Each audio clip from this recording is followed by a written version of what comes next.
What is the first one, Dusty? Sure. I was mesmerized by the black-on-black heart attack look. I love that. Oh, my goodness gracious. Not playing tonight. No, he isn't. Look how serious he is. Or he came to play. I don't know. We got Dee Dee from Brooklyn. Sure. Dee Dee. I'm here. What's your question? Hi, Chris. Stephen, a.k.a. my man Brick. Hey. I see a romance brewing between you and the Commissioner Jordan. My question is, I know why Trump won't debate Kamala again, but I'd like to know what you think.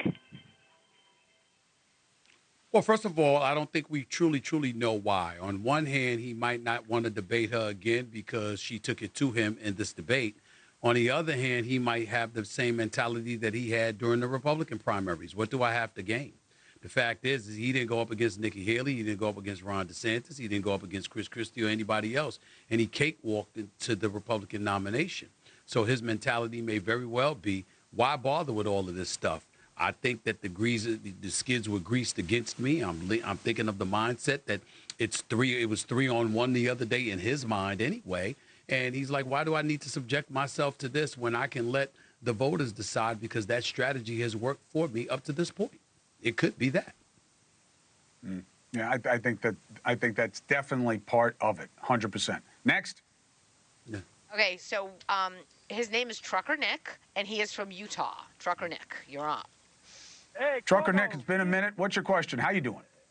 Hey, question. Hey, Tyreek Hill said that he definitely didn't handle the situation this past weekend very well, but he's still requesting that the officer be fired. Is it wrong for him to expect more from the cop than what he's expecting from himself?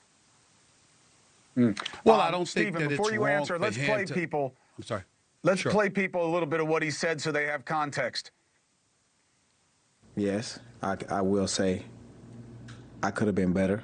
You know, I could have let down my window, you know, in that instant. At the end of the day, you know, I'm human. I gotta follow rules. I gotta, you know, do what, you know, everyone else would do.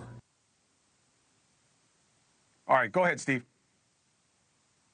Well, excessive force was used. He did have a point. And I think the strongest point that Tyreek Hill makes is the fact that he pointed at one officer. There were at least 4 officers out there. He did not ask for all the officers to be fired. He specifically pointed out one guy, a guy that dragged him out of his car, that snatched him and threw him to the ground. Might have been the same guy that came up behind him and forcibly sat him down when he was telling the guy that he had just had a knee operation a few weeks earlier or what have you. He pointed to one guy. Now, if he was just, you know, casting a wide net and saying everybody needed to be fired, knowing he didn't roll down his window when they asked him to, knowing that he was talking back to the police officer about not to bang on his window, knowing that he was slow to give up his license, and then he rolled up his window again, then obviously we would dismiss that because that was definitely uncooperative behavior. But him pointing at one specific officer when it was 4 of them there and acknowledging that he could have done better, but in the same breath pointing at that one guy, I think it makes his case stronger because he wasn't casting everybody with a wide net and stigmatizing all of them, just one. And also, it's the police that have the duty of de-escalation. You know, they're the ones with the power of force. They're the ones with the discretion as also. Stephen, are you surprised this story has not gotten more attention? Is it a sign of fatigue of our society on this narrative? No, I don't think that's what it was. I think, Chris, in all honesty, he walked away healthy and was able to play in the game that day. His ego was hurt. His emotions were hurt. He was damaged emotionally and what have you. But he didn't get shot. He didn't get beat up. And because that didn't happen, that was why I think you saw a sort of diluted reaction to some degree. Had it been more violent, unfortunate to say, it would have been a different animal. But the fact that he ended up walking away and still being able to play in the game just a couple of hours later, I think that's the reason why it's been de-escalated to some degree. Right, he couldn't just walk. He was also moving faster than anybody else in the league. Once again, phenomenal player. Hey, thanks for watching. Go to joinnn.com to find NewsNation on your screen. And don't forget, click the red subscribe button below to get more of NewsNation's fact-driven, unbiased coverage.